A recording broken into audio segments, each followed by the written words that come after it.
Hello, welcome to another segment by Zimbabwe Must Change. In this video, we are just going to analyze um, another post from our jezeera, which is Zimbabwe cracking down on dissent. Inside story. So it's basically interviews between three people, just like play it. This is my first time watching it, so I'll react as I go. Is Zimbabwe cracking down on dissent? A prominent journalist who's exposed corruption is arrested.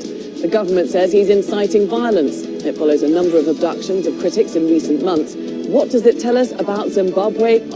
So yeah, I think this is just following the story of Chingono, the journalist who was arrested after exposing the Minister of Health that he was involved in some shady dealings. So, yeah. After Mugabe, this is Inside Story.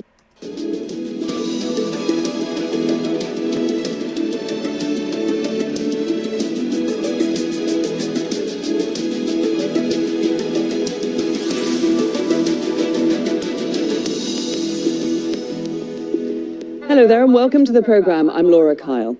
Zimbabwe's President Emmerson Mnangagwa is accused of trying to destroy opposition and silence dissent, using COVID-19 as an excuse. The accusations are not new. Political arrests and crackdowns on demonstrations have become common.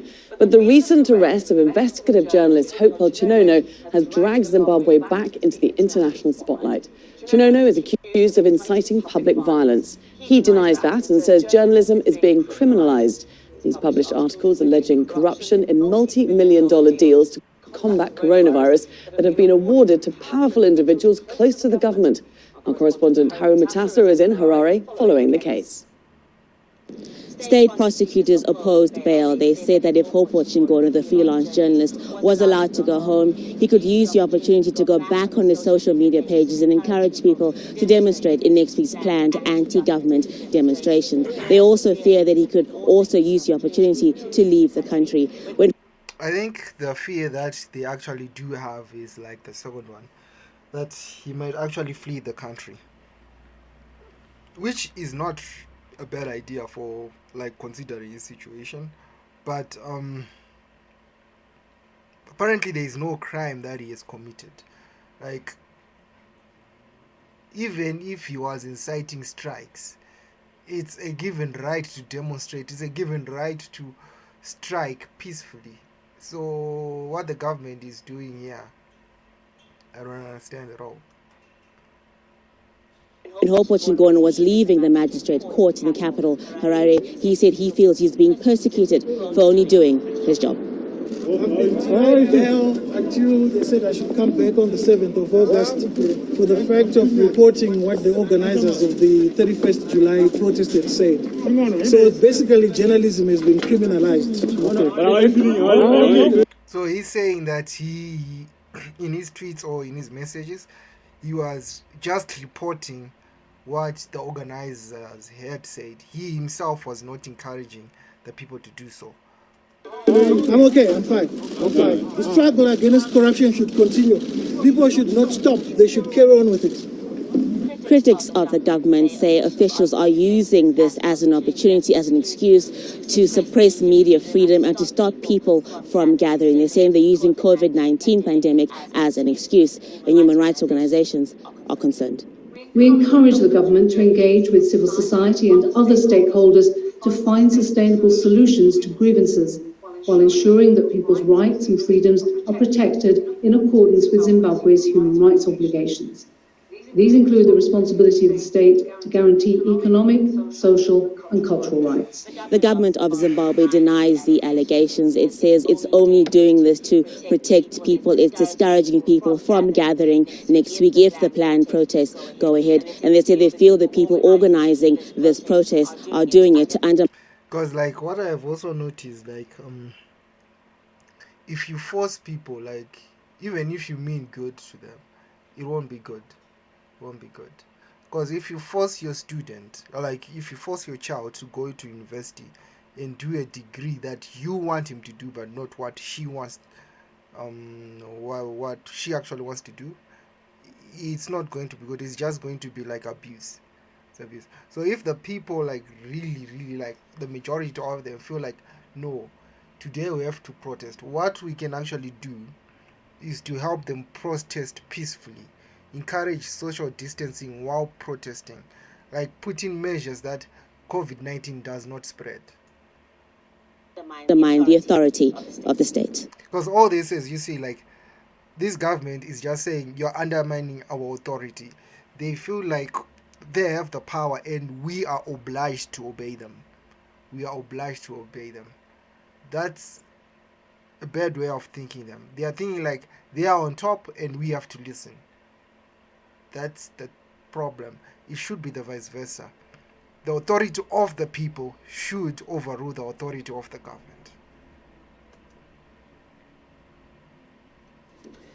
Well, President Emerson Mnangagwa has faced a number of challenges since taking power in 2017. The economy has been high on his agenda, with promises of bringing prosperity to Zimbabwe. But unemployment and inflation are on the rise, with fuel and food prices spiraling out of control. Zimbabwe is one of the most food insecure nations in the world. Freedoms are also in decline. Mnangagwa is being criticised for his handling of dissent, especially cracking down on peaceful protests and arresting critics. And a growing number of political arrests and allegations of corruption have undermined the president's promises of change. The thing with this guy, he's got a friendly face. Like, you really don't get his tenets. Like, look at the people who are reporting, like, do not protest, do not strike, do not do anything. They are his lackeys. He's not seen in the media saying those things at all. He's just doing behind the scenes. But he's the one who's like giving orders. Like when you see his face, if you're a Zimbabwean, you really don't see his wrath, like his evilness, or he's scary, like he's actually a scary person. You see this friendly person who is like a father figure and stuff like that, but behind the scenes this guy is ruthless. He's like an alligator with a smile. He's a hunter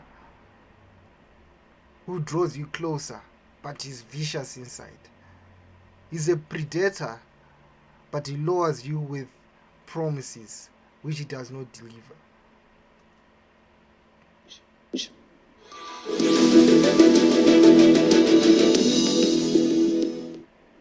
Let's bring in our guests now. And in Johannesburg, Piers Pigu, Senior Consultant for Southern Africa with the International Crisis Group.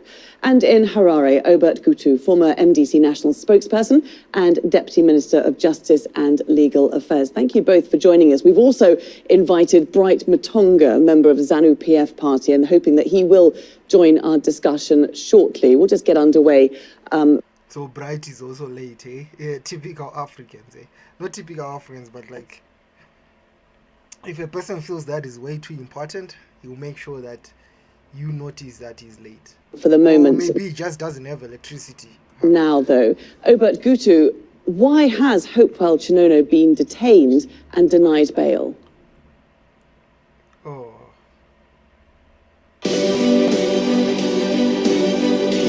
Bad.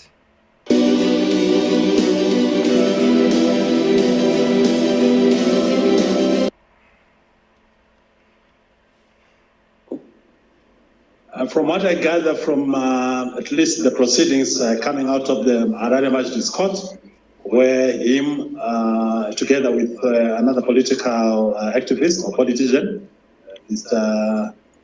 Jacob Ngarivume, they appeared in court. I understand from the charges, they are facing charges of inciting public violence. And that's what I know. The matter is still before the courts. I understand that both of them have since been denied bail by the Majlis Court here in Harare. And I'm also reliably informed, that their lawyers have since taken the matter up with the High Court, where they are going to file a bail application for both gentlemen, for Hopewell Chinono and Jacob Ngarivume, so that the High Court will be able to hear and make a decision on the application for bail pending trial. Okay. Piers, were these men inciting public violence? Even with the High Court, I doubt it's actually going to be fruitful. Because, like, by the time it reaches the High Court, the 31st of July would have passed, and ultimately ZANU-PF would have won. So what I feel is like they're just trying to keep him locked inside so that a lot of people don't protest on the 31st of July. But like with these protests, it will be evident that the government is not wanted in the country. Because like the more protests we have, the weaker the ZANU-PF hold will be. At least that is what I think. But then again, protests without action, protest without radical action, I really don't think it will bring much change.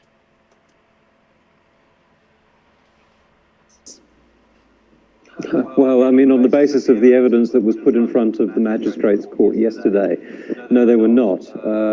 We saw with Jacob Nguruvimbume's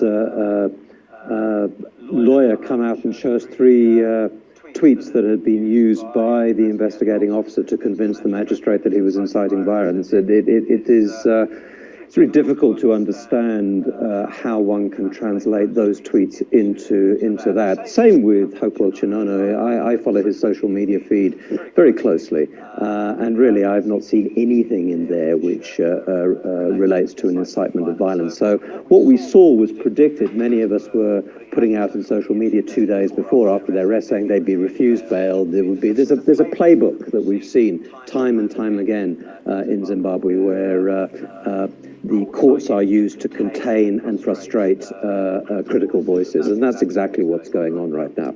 Yeah, I would agree with him. Like, the justice system in Zimbabwe is actually ZANU-PF run, meaning that if you cannot die like by accident or something like that, possibly they'll put you in jail, like what Chinono and Chingono is being done here. So yeah, the court and the justice system should be independent of parties. Should not be ZANU-PF, it should not be MDC. It should be blind. Justice should be blind. It should treat each and everyone the same and fairly. So this is because these 2 men exposed high levels of corruption. That's why they were arrested and detained? Well, there's a combination of factors in play. Hopewell Chinono has been extremely active in exposing corruption, but with that exposure has come a very hard-hitting narrative about the failures of the Mnangagwa administration, which some may believe go beyond the bounds of ordinary journalism. He's an activist journalist in many ways. Jacob, meanwhile, the head of the Transform Party, which was actively engaged in preparing for protests next week, had received the support and the amplification for this protest through the social media of Hopewell Chinono. So I think there's a combination of factors in play here. Bear in mind, all of this was happening prior to the announcement of the current curfew and current clampdown relating from the government to its COVID restrictions. Oh, but it seems that the government is determined to stifle these protests. They're due next Friday, July 31st. Do you see them going ahead? From what I know, here in Harare, there is obviously a national lockdown in view of the ongoing COVID-19 global pandemic. That also. I don't know, in regards to these strikes, before he speaks, I feel like now they will not happen. Yeah, because everyone now is a bit afraid to go out there, because I heard that like there's been an order like no one should be moving on Friday, people should stay at home. Like, it's not an official order from the government, but on social media people are just saying do not go, or once you come in contact with the police, they'll beat you up. Once you come in contact with the soldiers, they'll beat you up. So people are encouraged to stay at home. So with that being said,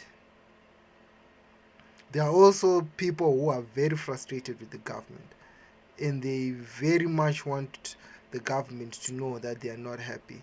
And those people might actually go out in town and protest. and protest. But basing on past history in 2019, such protests were met with violent responses from the government. There were women being beaten, people being shot, some actually died. So yeah, I don't know. And spared this part of the world. So from about the 1st of April this year, we have been on lockdown, nationwide lockdown. In fact, the first 3 weeks, it was a total national lockdown. So after 3 weeks, and relaxed. Now we have a partial lockdown, but as you know, recently, the past week or so, cases have spiked. But how angry, how angry are people? Will they ignore the regulations? Will they come out onto the streets next Friday anyway? From what I know and from what I see, because I live here in Harare, I've lived there for more than 30 years, I believe that much as people are unhappy with the deteriorating socioeconomic conditions, the skyrocketing cost of living, and obviously the issues to do with most people are not earning enough to be able to put enough food on the table for their families. But as regards the people going onto the streets in their huge numbers, my own understanding and assessment is that it is not going to be that easy, because already people are very scared of the COVID pandemic. I've been moving around the city and neighboring environs, and I noticed that people are really disciplining themselves. Yeah, he's right. Like, for this one, it's actually going to be quite hard. Because first of all, you've got like the government restrictions, one. Two, you've got the... it's not a well-coordinated strike. It is not well-coordinated. And three, you've got like the COVID virus. I'm not so sure if I said it on number one, COVID virus.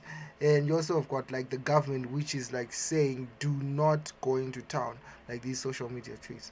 And that not being said, just look at how heavily crowded these people are.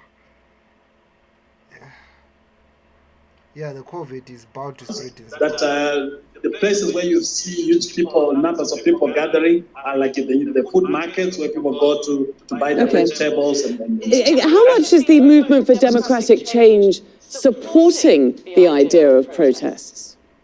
Look, I don't know, because look, I'm no longer a member of the movement for democratic change, but from what I'm seeing on social media, there's been what one can then say is like a muted sort of response. Of course, they've come out on social media saying that they do agree with Jacob Ngarivume's call for a demonstration. But short of that, there really hasn't been anything that one can say has been like an unequivocal and strong endorsement. Yeah, even like MDC is now kind of like backing out of it. Like, if we really do want a proper strike, we should plan it, let's say, a month ahead. Because if we are planning it, let's say if we decided to strike like today, we should make it on the 30th of August. Say that would be our strike date. Make sure that each and everyone knows. Each and everyone. There's a lot of like social media and stuff like that. That's the way we can go about it. Or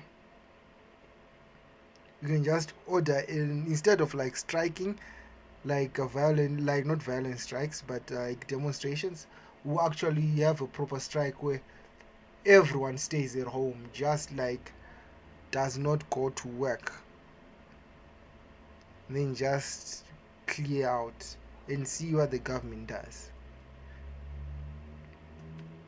But unfortunately, the police will actually have to go. Otherwise, if they don't go, they'll lose their jobs.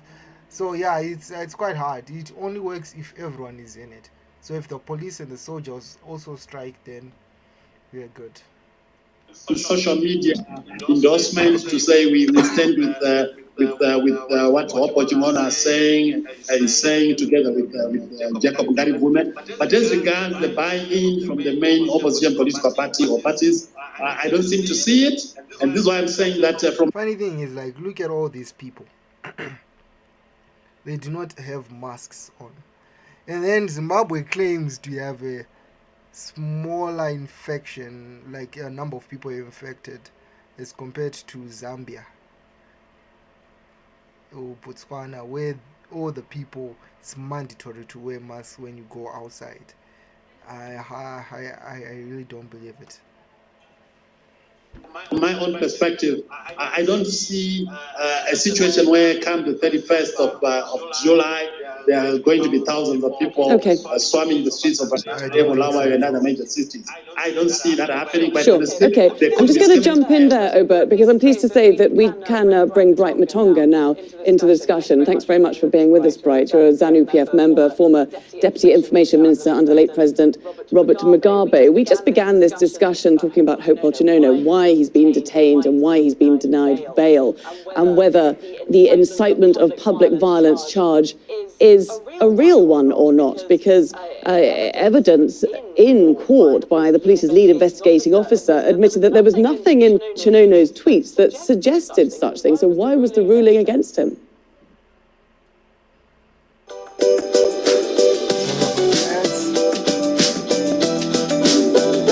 put the blocker next time.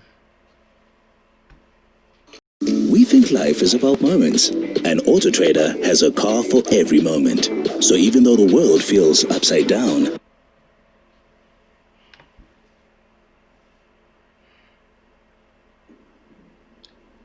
thank you very much, and my apologies for joining you late. Hopewell Chinono is a friend of mine, is a journalist. He was arrested, not because of his stance on corruption, but on the incitement of violence.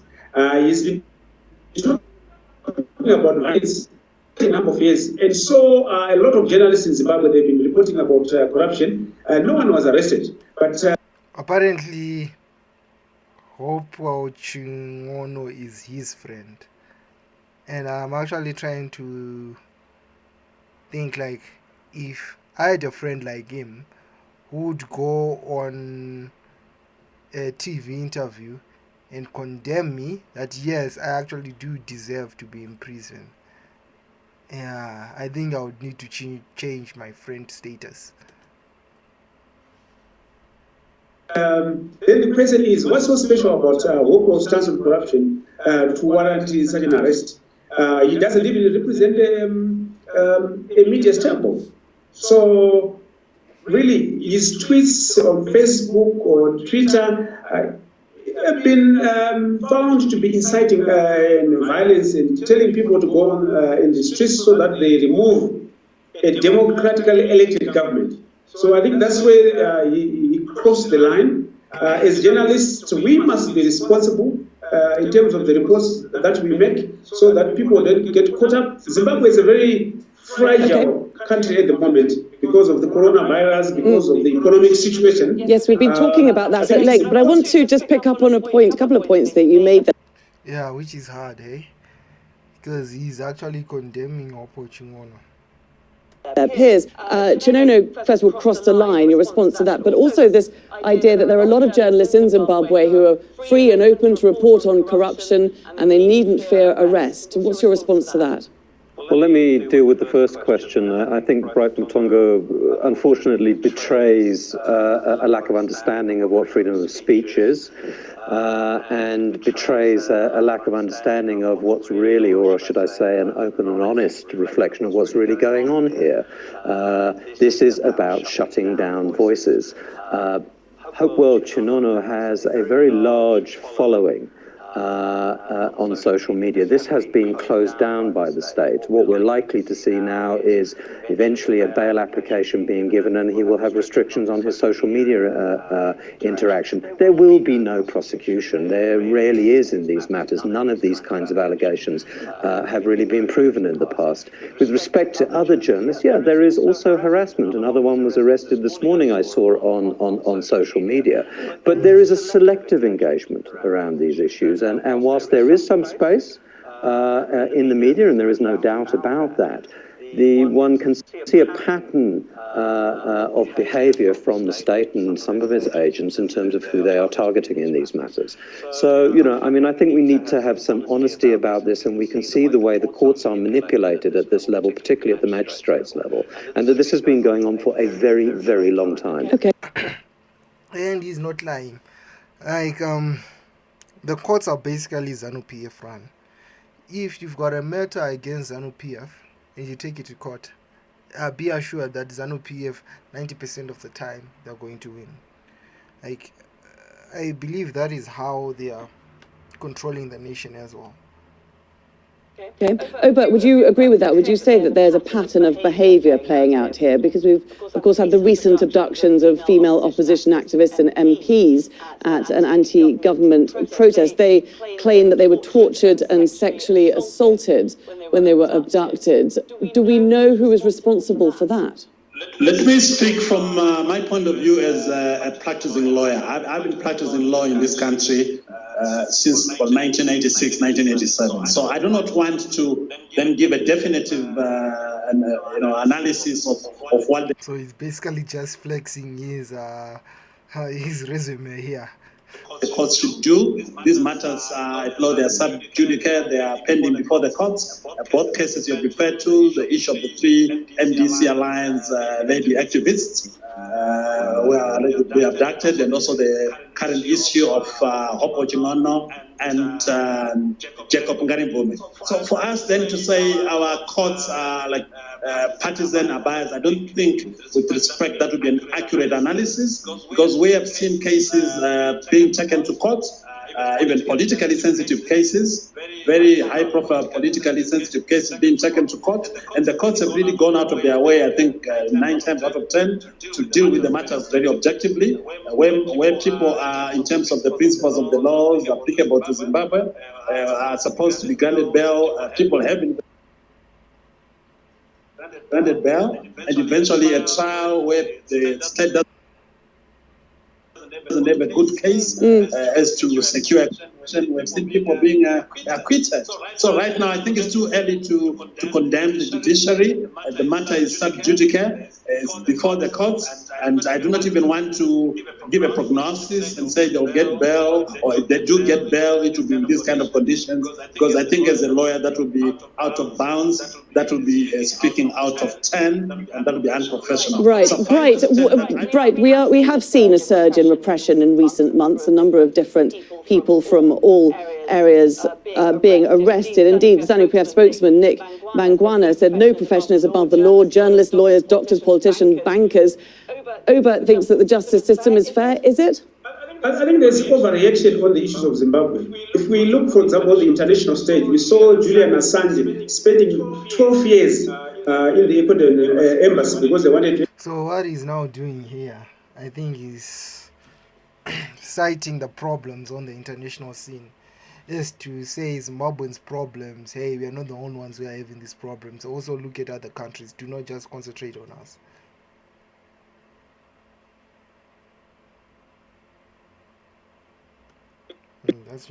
Extradited to the United States for leaking state secrets. Okay, let's go back. I think there's overreaction on the issues of Zimbabwe. If we look, for example, the international stage, we saw Julian Assange spending 12 years in the Ecuadorian embassy because they wanted to extradite him to the United States for leaking state secrets. Only just up to now, with this Black Lives Matter... Okay, let's just stick to Zimbabwe. Let's just stick to Zimbabwe then. We're talking about Zimbabwe. We don't have a... Yeah, it's a defensive mechanism where a person points out an error that you have, and then you automatically try to find another error to deflect from him criticizing you. This is basically what he's doing here. A huge amount of time. Let's just stick to the Zimbabwe justice system. Yes, is it fair? Because we've got Mr. Pius Pago. He's one of the people that sponsors these journalists to destabilize Zimbabwe. His organization is well known for that. With one of the opposition leaders, Emma Sarira, she said, they were paid to destabilize Zimbabwe by the George Soros Foundation. They are trained in Serbia. And we've got organizations in South Africa that are represented by Pius Pago. Okay, right, Matonga, you served under Mugabe. A lot of people are saying this kind of language of third-party interference is the kind of language of that era, and it's crept back in into the Emerson Mnangagwa presidency? It can be, it's a pattern. There's people have not stopped sponsoring and destabilizing Zimbabwe. They are not happy even with the elections. We saw people getting killed after elections that were very peaceful. And now we've got journalists writing stories to asking people to go into the streets. People naturally, unfortunately, they may get killed, as what we have witnessed before. I think Hoko, as a friend of mine, he wrote very how might they get killed? By whom? Well, because there's always a dead end. Yeah. As a friend of Hopo, I'm not even sure if they are friends at all. Because like the way he's speaking is maybe what they might actually do is like maybe they do interact once a month, maybe at church, and they have opposing views, and then in this interview, just for him to gain a credibility of what he's saying, he brings that fact every time that Opel is my friend. Opel is my friend. I don't know. Because people want to paint this government as a... And like, yeah, it's also a conspiracy theory where you come up with a solution to prove yourself innocent. Because what it's doing is like there's a third party which is playing, like the Europeans, or I'm not so sure, who are paying the journalists here to fabricate stories. But it's not fabrication because we have video proof, we have all the proof with what is happening. You know, as an oppressive government, nothing has changed since Mugabe's time, and they want a change of government so that, you know, the other members of the opposition are brought in and they destabilize Zimbabwe. Okay, Piers, what's your response to that this is all drummed up by people who want to destabilize the country? Because the thing is, like, if you really think about it, for the past, like in Mugabe's era, it was the same thing. Like, there are people who are destabilizing the nation. That was like their national anthem. There are people who want to destabilize the nation. We are doing everything right, but the Europeans are destabilizing us. But what was Mnangagwa's story when he entered into presidency? It was like Mugabe is the problem with Zimbabwe. He was the one who destabilized the nation. He's the one who causes everything. So basically, there was no third party, right, in Mugabe's era. So why should there be a third party in Mnangagwa's era, not the leader? Because like in Mugabe's era, it was the leader's fault, according to Mnangagwa when he entered into presidency. So now there is a magical third party, meaning that Mugabe was right all along. Why did you check him out if there is this third party? I don't know, my guy. Well, I mean, this is a narrative that we've seen for many years. And Bright Matongo, who was once a sort of semi-propaganda minister in the Mugabe administration, I'm not surprised to see this kind of allegation that he thinks that people like me are paid to undermine the government of Zimbabwe. It's sad that they continue to wheel out this kind of... Please let me finish, Mr. Matongo. Please let me finish, Mr. Matongo. Thank you very much. So yeah, this is precisely how people... Because, like, that's the thing. Like, most people, when they argue, they don't argue with facts, but they argue with noise. They don't say facts, they just, like, raise their voices. And they think that they are winning because they are louder, but they are not. And this is what you are seeing what Tongo is doing. Like Mr. Matongo, give you a good example of the kind of rationality or lack of it that we're dealing with in Zimbabwe, because they're not interested in addressing the issues. They're only interested in undermining individuals, shooting the mesher and diverting attention from the real issues here, which is about poor governance, a lack of accountability, and a great deal of corruption and thieving that has been going on by many administrations, including the one that Mr. Matongo worked for.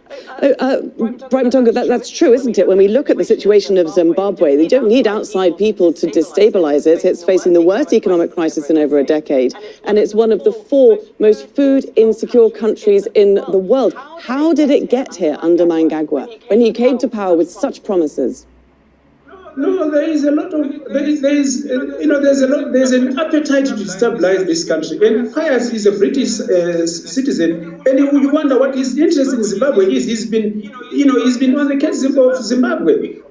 I don't understand his interest. Who chose him to speak authoritatively about Zimbabwe? Okay, we just wonder if we could just stick to the question rather. Yeah, so this is interesting.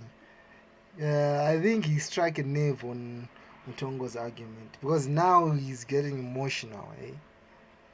He's getting emotional because, like, at the end of the day, he's now deviating the story from the question of, like, what really happened under Mnangagwa's rule. Like, why are we still in this slum, if not worse than when Mugabe was ruling? And now he's going back, like, this reporter in Johannesburg, he has no right to say what we are going through as Zimbabweans.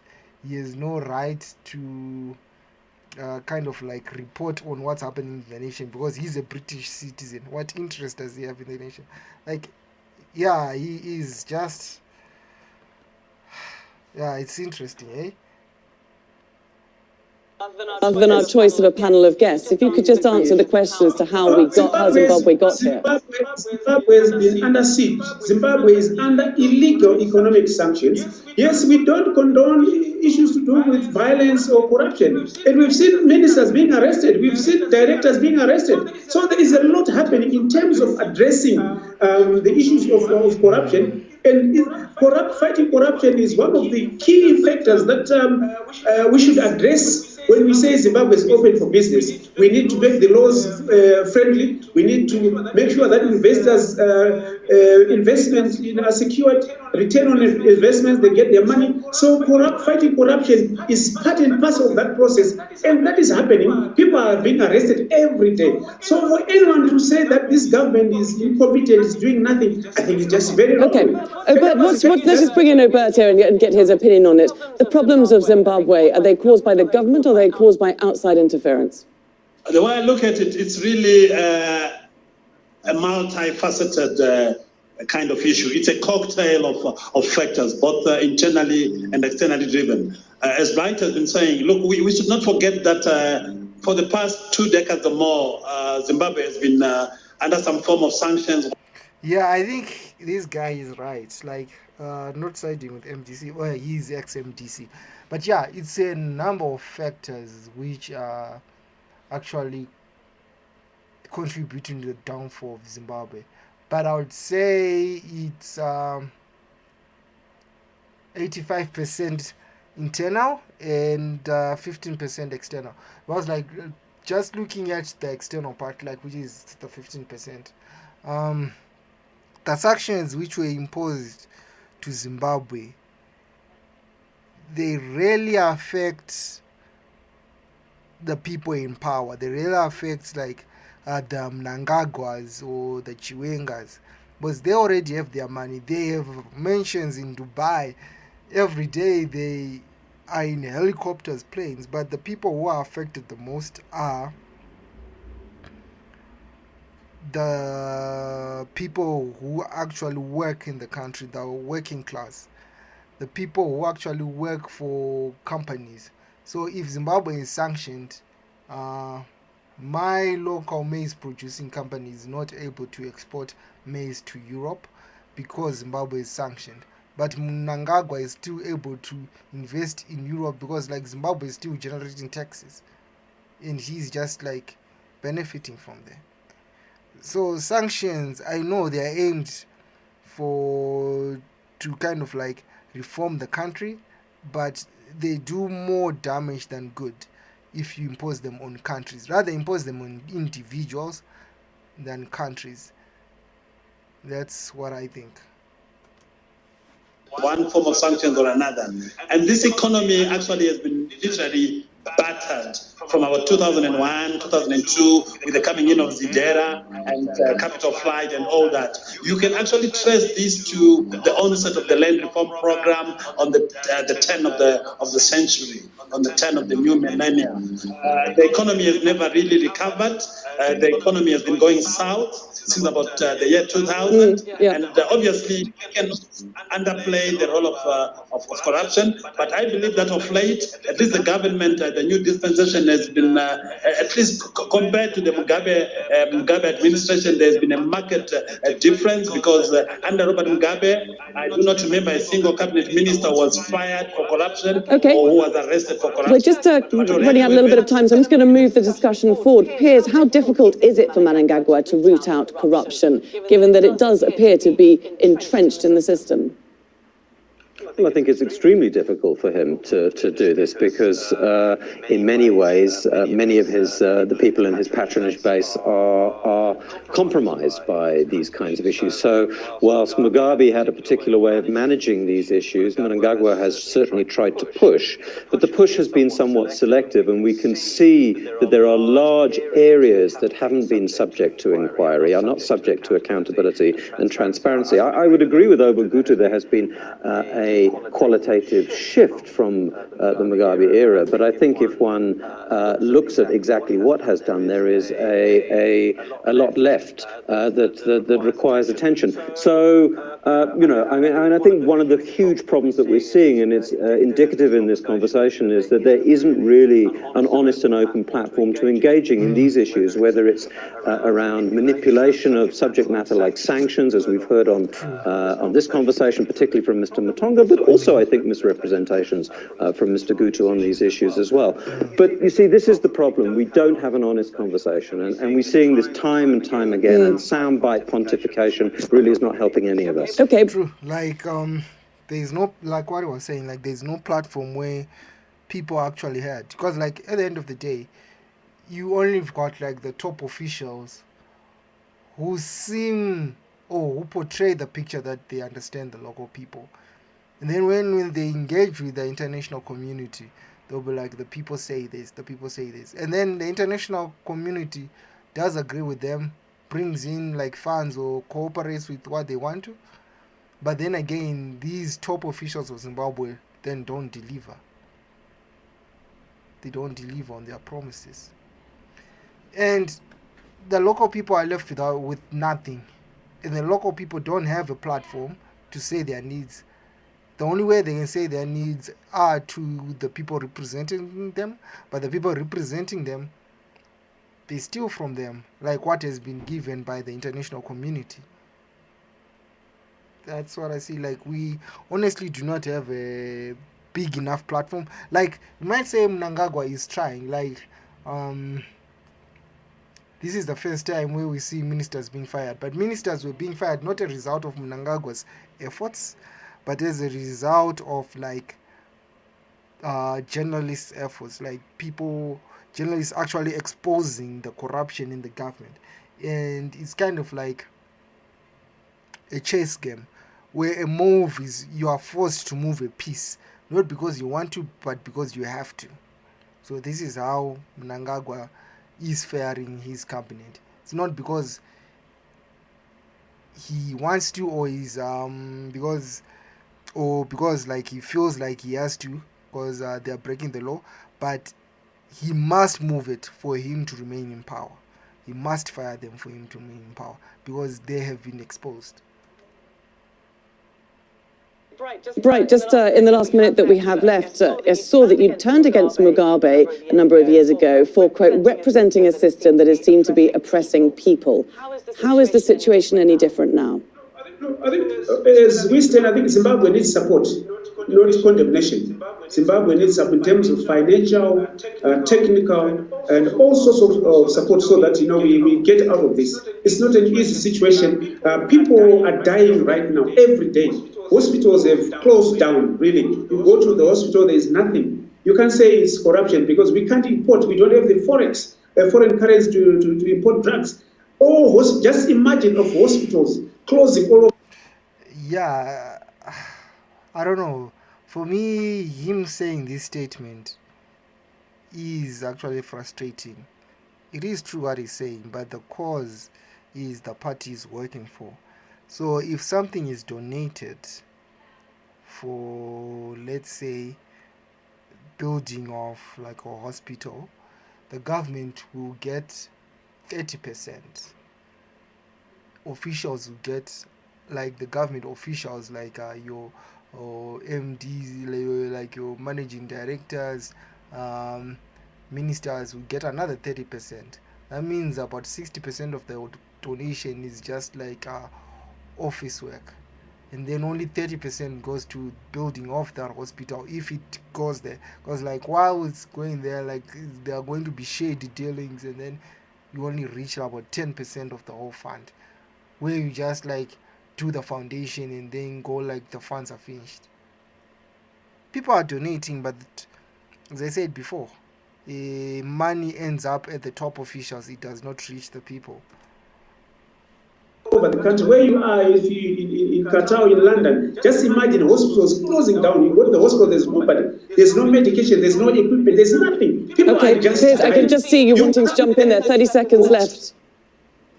Yeah, I mean, the reason that there is a state of governance like this is because of the maladministration of numerous ZANU-PF governments, and the fact that there is never any acknowledgement of their misdeeds in this regard, the fact that there is millions and millions of dollars that have been effectively stolen from Zimbabwe. Okay. We saw this last week with revelations around the farm mechanization My program. apologies, we have run out of time. I wish we had much longer to continue this discussion. There's plenty more to be said. We will return and debate this issue again on Inside Story. But for now, many thanks to all our guests, Bright Matonga, Piers Pigu and Obert Gutu. And thank you too very much for watching. You can see the programme again anytime by visiting our website. That's aljazeera.com. For further discussion, do go to our Facebook page. That's facebook.com/AJ Inside Story. You can also join the conversation on Twitter. Our handle is @AJ Inside Story. From me, Laura Kyle, and the whole team here, it's bye for now. Yeah, thank you very much for listening to me as I rant my thoughts, feelings, and everything else. Because I feel like we need to start talking, at least on the internet. And at least if we gather together on the internet, we'll be able to bring our resources together, independent of the government, independent of all these parties, and start something tangible for the people of Zimbabwe, for the local people of Zimbabwe. So again, thank you so much for listening, and I will be organizing a platform where people can actually donate, and then we can start doing something for our country. Enjoy your day, hey? It has been great.